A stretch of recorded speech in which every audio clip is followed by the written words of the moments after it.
नमस्कार। आज हम सेहत से जुड़े एक बहुत ही आम लेकिन शायद थोड़ा कम समझे जाने वाले विषय पर बात कर रहे हैं, एनीमिया। हाँ, जिसे लोग अक्सर खून की कमी कह देते हैं। बिल्कुल। पर ये कमी कितनी है, कब ये चिंता की बात बन जाती है? तो हमारे पास एक दस्तावेज है, एनीमिया की गंभीरता का मापन। आज इसी को आधार बनाकर समझेंगे। हाँ, ये समझना जरूरी है कि हीमोग्लोबिन मतलब एचबी का लेवल कैसे बताता है कि अनीमिया कितना गंभीर है। हाँ, और ये हीमोग्लोबिन ही तो है जो ऑक्सीजन को फेफड़ों से लेकर पूरे शरीर में पहुंचाता है। सही कहा। और इसे मापते हैं जीडीएल में, मतलब ग्राम प्रति डेसीलीटर। खून में इसकी मात्रा कितनी है बेसिकली। तो चलिए देखते हैं ये नंबर्स क्या कहते हैं। बिल्कुल। देखिए, अनीमिया सिर्फ एक कंडीशन नहीं है, इसकी गंभीरता की कई लेवल हैं। जैसे सोर्स बताता है, अगर हीमोग्लोबिन 12 जीडीएल से ज्यादा है अच्छा। तो आमतौर पर उन्हें एनीमिक नहीं माना जाता। ये समझ लीजिए कि एक तरह की स्टार्टिंग लाइन है। ओके, तो 12 जीडीएल मतलब सब ठीक है वाला जोन। हाँ, कह सकते हैं। पर जैसे ही ये लेवल गिरता है कहानी बदल जाती है। हम्म तो सोर्स इन गिरे हुए लेवल्स को कैसे बांटता है, मतलब कब कहते हैं हल्का और कब गंभीर। हाँ, ये क्लासिफिकेशन, ये कैटेगरीज डॉक्टरों के लिए बहुत जरूरी हैं। हाँ, इलाज तय करने के लिए। बिल्कुल। तो सोर्स के हिसाब से देखिए, सबसे पहले है हल्का एनीमिया। Mild anaemia. ओके, इसमें हीमोग्लोबिन होता है 10 से 11 ग्राम डीएल के बीच। यानी 12 से बस थोड़ा ही कम। तो शायद इस लेवल पर पता भी ना चले, लक्षण ना हो सकता है, बिल्कुल संभव है कि लक्षण बहुत हल्के हों या हो ही ना। हम्म फिर आता है मध्यम एनीमिया, मॉडरेट एनीमिया।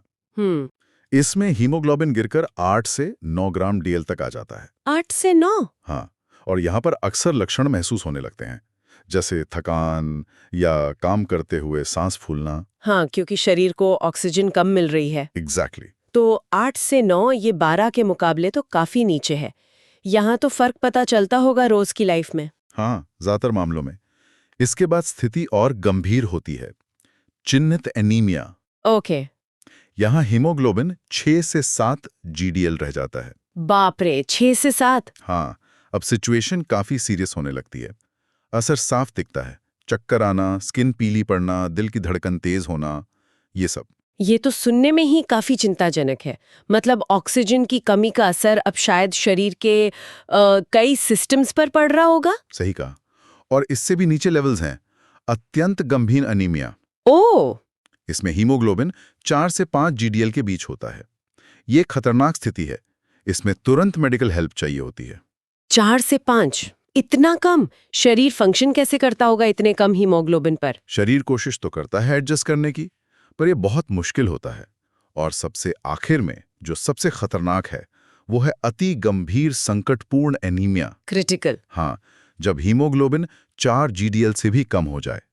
इसे एक मेडिकल इमरजेंसी ही मानना चाहिए। क्योंकि अंगों तक ऑक्सीजन पहुंचना लगभग बहुत कम हो जाता है, जान का खतरा भी हो सकता है। ये आंकड़े तो वाकई मतलब परत दर परत स्थिति की गंभीरता बता रहे हैं। 12 से शुरू 4 होकर से भी नीचे तक हर गिरावट का एक खास मतलब है। हाँ, ये सिर्फ नंबर नहीं है। ये शरीर की ऑक्सीजन सप्लाई की कहानी है। बिल्कुल। और जो जरूरी बात है वो ये कि ये लेवल्स सिर्फ डायग्नोसिस में ही मदद नहीं करते। अच्छा। ये डॉक्टरों को ट्रीटमेंट प्लान करने में भी गाइड करते हैं, जैसे आयरन देना है या डाइट बदलनी है या फिर ब्लड ट्रांसफ्यूजन की जरूरत है। हाँ, और फिर प्रोग्रेस कैसे ट्रैक करनी है। एग्जैक्टली। हीमोग्लोबिन लेवल सीधे सीधे शरीर की फंक्शनिंग से जुड़ा है, इसलिए ये माप इतने महत्वपूर्ण है। तो इसका मतलब ये हुआ कि सिर्फ एनीमिया है कहना अधूरा है। हाँ, असल सवाल है कितना गंभीर है, और ये कैटेगरीज हमें यही समझने में मदद करती हैं कि कोई इस स्केल पर कहाँ है। बिल्कुल सही। और ये दिखाता है कि एक सिंपल सा ब्लड टेस्ट और उसके नतीजे कितने जरूरी फैसले लेने में मदद करते हैं। हेल्थ केयर में प्रिसिजन और मॉनिटरिंग कितनी जरूरी है ये साफ हो जाता है। बिल्कुल। अच्छा, इन सटीक लेवल्स को जानने के बाद मेरे मन में एक सवाल आ रहा है। सोचिए अगर 2 लोग मध्यम एनीमिया की श्रेणी में हैं, मतलब एचपी 8 से 9 के बीच, हाँ, तो क्या उनका अनुभव बिल्कुल एक जैसा होगा? या फिर उनकी उम्र, उनकी बाकी सेहत, उनकी लाइफस्टाइल, क्या ये चीजें उनके लक्षणों को अलग नहीं बना सकती?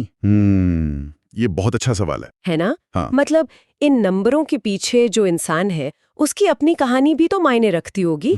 इस पर सोचना चाहिए। जरूर। ये एक अहम पहलू है जिसे ध्यान में रखना होता है।